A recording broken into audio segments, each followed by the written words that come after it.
Hello everyone, and welcome back to Airdrie Public Library Virtual Programming. I'm Adam, and last week we learned a lot about this cloning tool, which is good because we're going to use it a lot today. Today we are going to spruce up our little Mario project here, and we're going to make it a little more interesting. This time we'll be learning about the Modulo Operator. We'll be using the cloning tool a little bit more effectively at making kind of generic chunks of code that we can reuse, as well as I'll talk a little bit about what a linked list is and kind of implement our own kind of version of it into this. All right, so let's get started. So we made this, I think it was a few weeks ago, and this Ben character just kind of jumps around and the screen is quite static and he can kind of fall off the screen.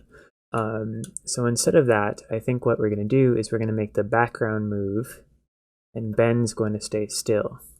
So maybe I'll make it a little bit smaller first of all. I'll stop this, move him up a little bit. And to get started, I'm just going to pull all of this off. So all of this is coming off of here. I'm going to have to pull out these switch costumes, because we won't be needing those. Those will have to stay in Ben because we're going to be moving all of this over to our ground. And then I can get rid of this. So this is in the ground now. Let's start it at our events just like usual. When the flag is clicked, we can throw this in here.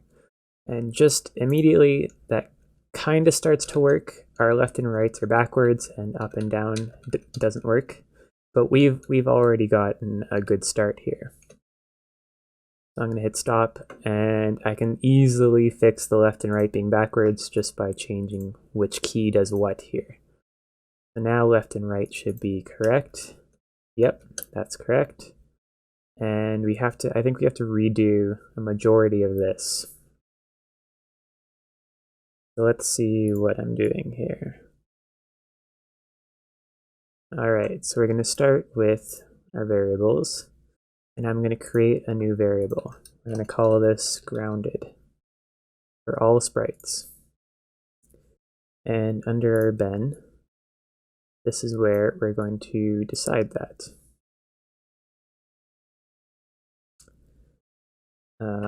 So we're going to start with a forever loop. We want this always to be running. And I'm going to pull out this if-else back into variables. Actually, maybe we should start with our sensing. So if we are touching the color, we'll make this black. So if we're touching this black color, we're going to set our grounded to true. And if we're not touching this black, that means we're in the air. We're going to set our grounded to false. So if we're grounded, if we're touching black, we're grounded. If we're not touching black, we are not grounded. Okay. Back onto our ground. Let's see, so we can use a majority of this if up arrow is pressed, and I think we're going to pull this out and say if grounded equals true, meaning if we are on the ground, you can jump. Oop, that's gravity, not grounded. Wrong G1. Grounded. There we go.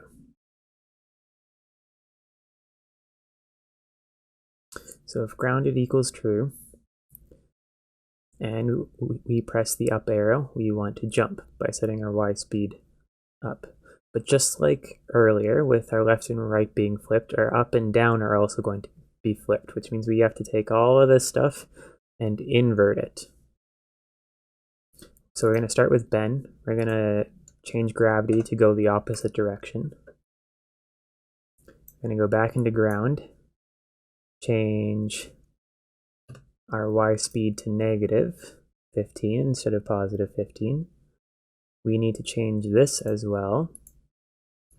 This will need to be less than rather than greater than 0. And then our y speed is going to have to change in the opposite direction. So it'll be plus 0.5 instead of minus 0.5. I'll set y to 0. 0 is in the center of the number line, so it can't be positive or negative. It's neutral. So that's fine how it is. And this last bit here, if not touching ground, change y by gravity. So we're just going to swap that out with another one of this. Duplicate. If gravity is false, if grounded is false, meaning we're not touching the ground, we are going to pull ourselves down by gravity.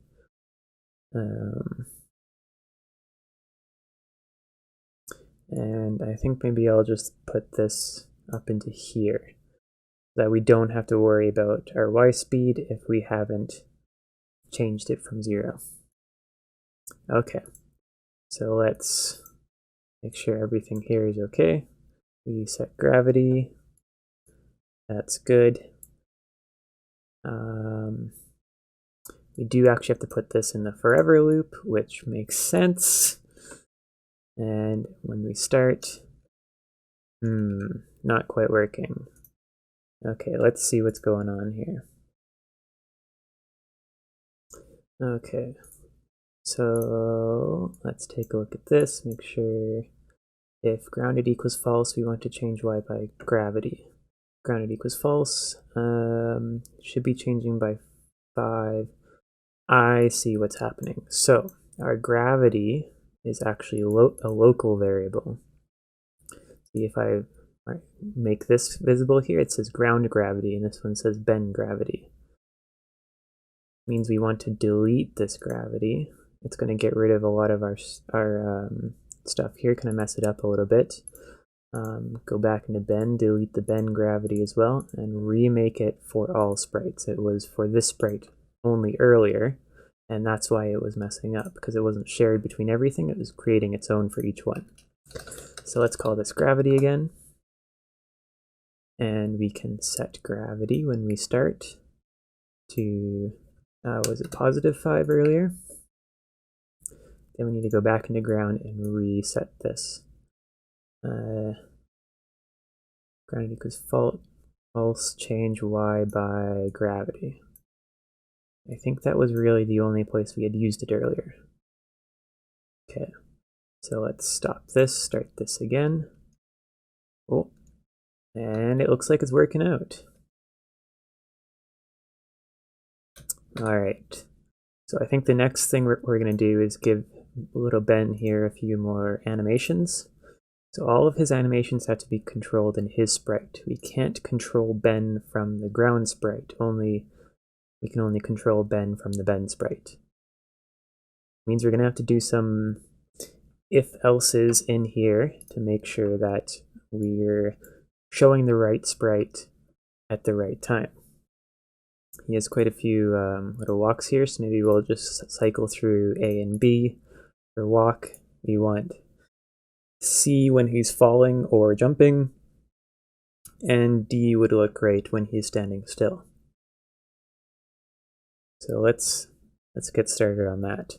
So we already have our grounded, so we can use that to our advantage. I'm going to stick this if-else in here, and then we're going to go if grounded is equal to true. Then we're going to do something. Hold on. No, we're going to do this one later. We're going to do our left and right first. So operators, if r, I'm going to need this, and we're going to need this. If our x speed does not equal 0, meaning if we are moving left or right, we're going to do our walking left and right animation. We're going to pull out our if-else. Actually, let's take this out for now, and let's just kind of do them in chunks. So if we're not grounded, let's do this as false, because it'll be easy to read. All right. So if we're not grounded, then we are falling. Means we are going to want to look like this one, Ben C. Let's remember that, Ben C. And that's going to switch costume to Ben C. All right. So because we want to not care about if we're going left or right in the air, we're going to put this inside the else, so that if we're falling, it doesn't matter which way we're going. If we're not falling, if we're on the ground, and we're moving left or right, we are going to do our walking animation, which we'll do later. Else, we are going to do our standing still. We're going to switch costume.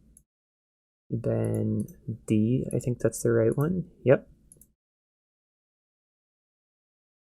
And just for now, we're going to stick Ben A in here. Connect this up to our code. Stop and restart for good measure, and yeah, that looks pretty good. As soon as we start falling or jumping, we go into that start position, and when we're moving, we've got that little thing going on there. All right. So our next task is to make us switch between Ben A and Ben B while we're walking. So it'll look something like this. And how are we going to do that? Well, like I said earlier, we're going to learn a little bit about the modulo operator, which I'm going to draw something out to explain it properly. So let's switch over to that real quick. Okay, so the modulo operator. So that is sometimes just called mod, or it'll look like a percent sign in some other programming languages. What this operator does is it divides a number. So if we have x, it'll divide a number by something else. It'll divide it by y, and then it'll give you the remainder of what's left. The remainder. So if we have, so let's say 4 apples,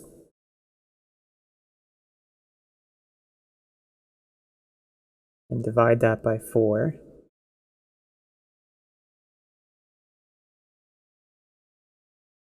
four goes into 4 evenly, that equals 1.0. So it'll give you 0. So 4 mod 4 is equal to 0. We go 5 apples. Let's copy paste this.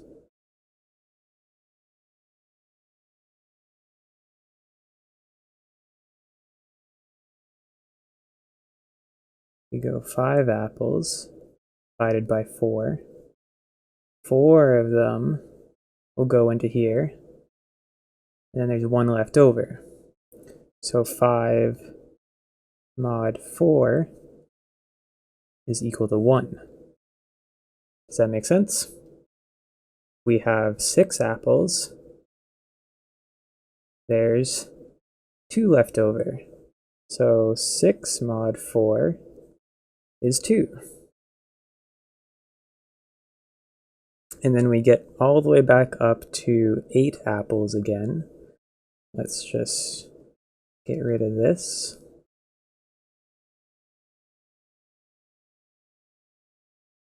So we can see it a little bit better.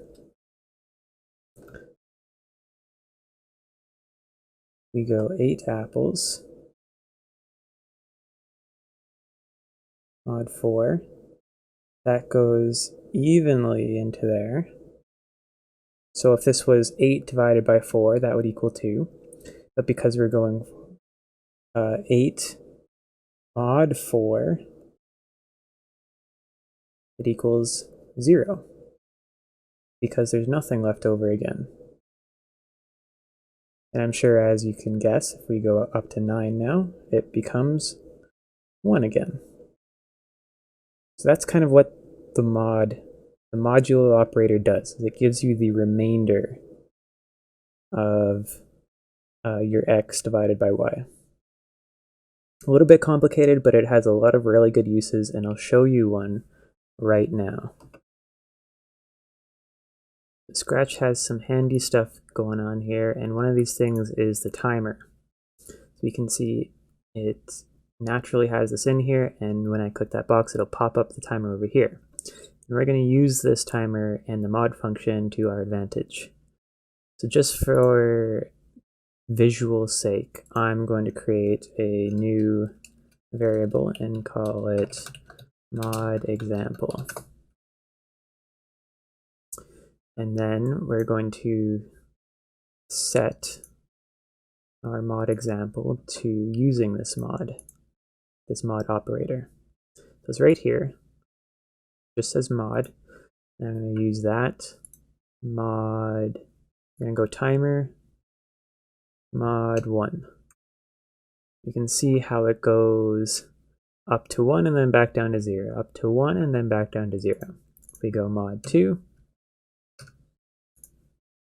it'll go up to 2 and then back down to 0, depending on what timer it is.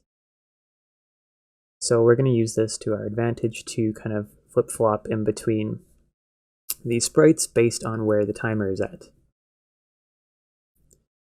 Alright, so let's go into controls, just pull out an if-else, and we can say if our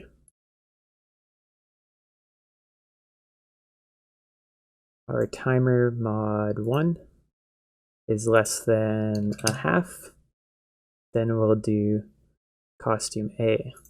If not, we'll go costume B.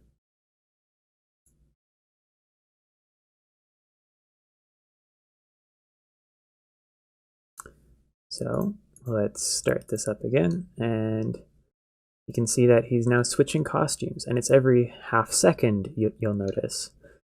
If we bump this up to mod 2 and we go, we're over 1, it'll change every 1 second.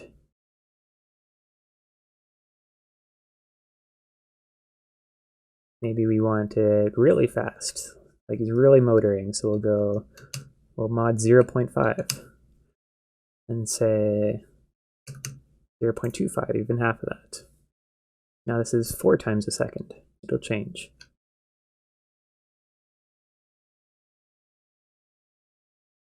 Looks pretty cool.